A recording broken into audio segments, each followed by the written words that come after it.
Taste the Daily.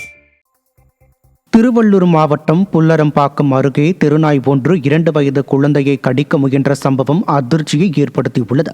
Kamarajar சிலை அருகே தேவயானி என்பவர் தனது மகள் தமிழ் நிலாவுடன் சென்று கொண்டிருந்த போது தெருநாய் ஒன்று குழந்தையை கடிக்க முயன்ற ஆடையை கடித்து இழுத்துள்ளது. உடனே சுதாரித்த தாய் குழந்தையை பத்திரமாக காப்பாற்றினார். அதிகரித்து வரும் தெருநாய்களின் தொல்லையை கட்டுப்படுத்த நிர்வாக திறனற்ற அரசு நடவடிக்கை எடுக்காததன் காரணமாக மக்கள் கடும் அச்சமடைந்துள்ளனர்.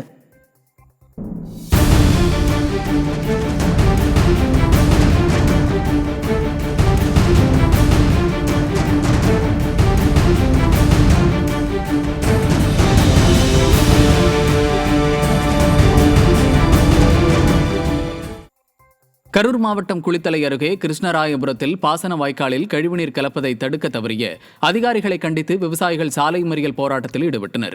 மாயனூர் கதவணையிலிருந்து திருக்காம்புலியூர் கிருஷ்ணராயபுரம் மகாதானபுரம் வழியாக கிளை பாசன வாய்க்கால் மூலம் சுமார் 500 ஏக்கருக்கும் மேற்பட்ட விவசாய நிலங்கள் பாசன வசதி பெறுகின்றன. இந்த நிலையில் பாசன வாய்க்கால் முழுவதும் கழிவுநீர் கலப்பதால் விவசாயம் செய்ய முடியாத நிலை ஏற்பட்டுள்ளது.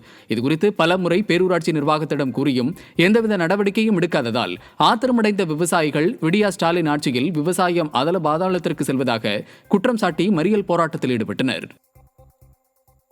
கடலூர் மாவட்டம் விருத்தாச்சலம் அருகே கருணாநிதி ஆட்சியில் கொடுக்கப்பட்ட இலவச வீட்டுமனை பட்டாவை ஸ்டாலின் ஆட்சியில் பறித்துக் கொண்டதாக கூறி பாதிக்கப்பட்டவர்கள் மறியல் போராட்டத்தில் ஈடுபட்டனர். கடந்த 1999 ஆண்டு எருமனூர் கிராமத்திற்கு செல்லும் வழியில் அனைத்து சமூகத்தைச் சேர்ந்த சுமார் 1000 பேருக்கு இலவச வீட்டுமனை பட்டா கொடுக்கப்பட்டது.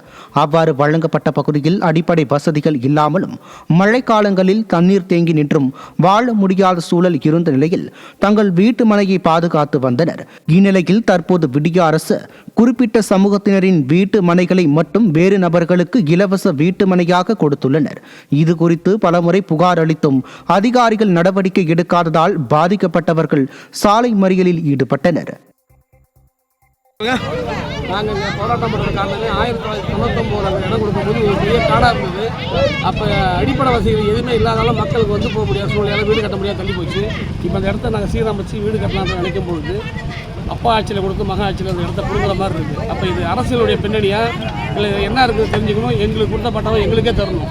வேறு புதுசாக பட்டா கொடுக்குறது தமிழ்நாட்டில் இடமே இல்லையா? விருதாச்சலம் கடலூர் மாவட்டத்தில் விருதாச்சலம் தாலுகாவில் இடமே இல்லையா? இப்போ புறம்புக்கு இடம் கொடுத்த இடம் தான் வாங்கி கொடுக்கணுமா? இதை நாங்கள் ரொம்ப பாதிக்கப்படுறோம்.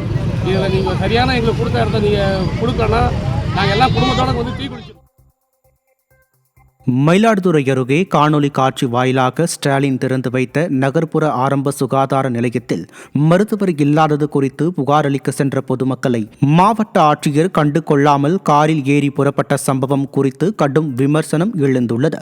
அடிப்படை உள்கட்டமைப்பு வசதி அனைத்தும் உறுதி செய்யப்படாத நிலையில் தமிழகம் முழுவதும் ஆரம்ப சுகாதார நிலையங்களை காணொலி காட்சி மூலம் திறந்து வைத்த ஸ்டாலின் மருத்துவர்கள் இல்லாமல் மருத்துவமனைகளை திறந்து என்ன பயன் என மக்கள் கேள்வி உள்ளனர்.